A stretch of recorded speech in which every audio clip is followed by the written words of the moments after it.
Vanessa, tu as écrit ton premier roman. Lire un extrait qui va vous nous donner envie de le lire. Parce que moi, la quatrième de couverture, ça me donne envie de le lire. Mais on va aller plus subtil que ça. Donc, je vais lire ici. Quand ils sont venus visiter la maison, la première fois, elle a tout de suite remarqué le parc avec le lac au coin de la rue. Elle a proposé à Raphaël de s'y promener juste après. Et c'est là, assis sur le banc à regarder les canards, qu'ils ont su qu'ils avaient trouvé leur chez eux. Ils ont toujours aimé les points d'eau. Où qu'ils aillent, ils terminent toujours au bord d'un lac, d'une mer ou d'une rivière. Perdus en plein désert, ils finiraient inévitablement par rejoindre une oasis. Elle fait le tour de ce lac presque tous les jours depuis qu'ils ont emménagé. Elle ne s'en lasse pas. Les couleurs changent au fil des heures et des saisons. Quand elle en a le temps, elle s'enfonce dans les bois pour une longue promenade. Elle écoute les oiseaux, le vent qui souffle dans les feuilles. Elle respire l'air frais et s'évade dans ses pensées. C'est dans ces promenades que sont nées certaines de ses compositions. Une mélodie fredonnée du bout des lèvres qu'elle capture vite dans son GSM pour la travailler sur sa harpe une fois de retour à la maison. Elle aime ces moments hors du temps, ces parenthèses bucoliques. Parfois, elle rêve de ce jour où elle pourra s'y promener accompagnée de son enfant. Elle l'imagine ramassant branches, feuilles, cailloux et autres trésors de la nature pour en remplir ses petites poches.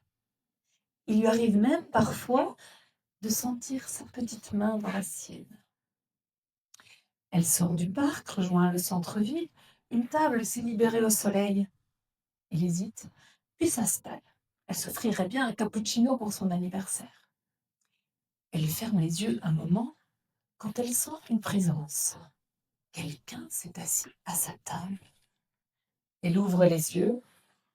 Une jeune femme s'est posée, là, devant elle, et la regarde fixement.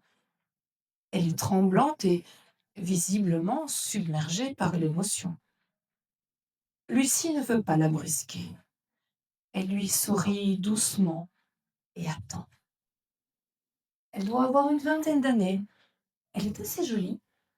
Elle a attaché négligemment ses longs cheveux en chignon.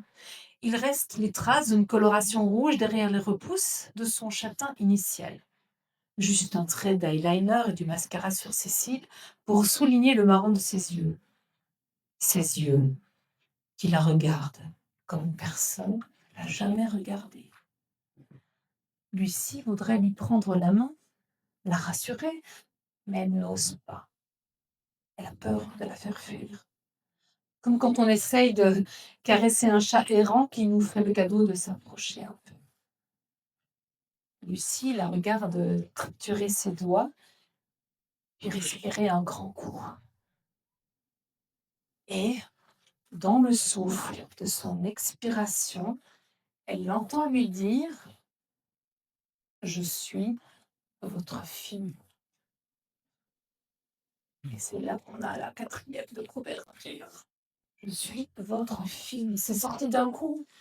Camille avait imaginé 1000 fois comment lui dire, comment amener la chose avec délicatesse. Et là, 4 mots, droit au but. Elle a vu l'impact dans ses yeux, son visage qui recule et puis l'incompréhension. Lucie n'a jamais été enceinte. Elle n'a jamais accouché. Un homme peut vivre ce genre de délire, mais une femme, jamais. Mais alors, pourquoi? Quoi? Ben, il faut acheter du Lucie, parce que là, franchement, c'est quoi ce truc? Amnésie totale. Eh bien, c'est un mystère à résoudre. Oui. Merci Vanessa. Un peu de musique pour accompagner?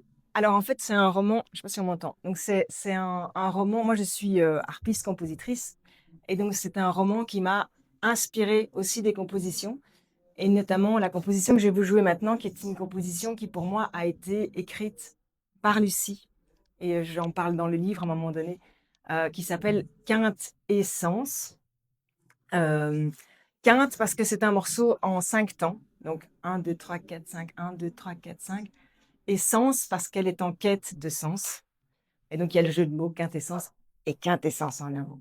Voilà, donc voici quintessence. Super.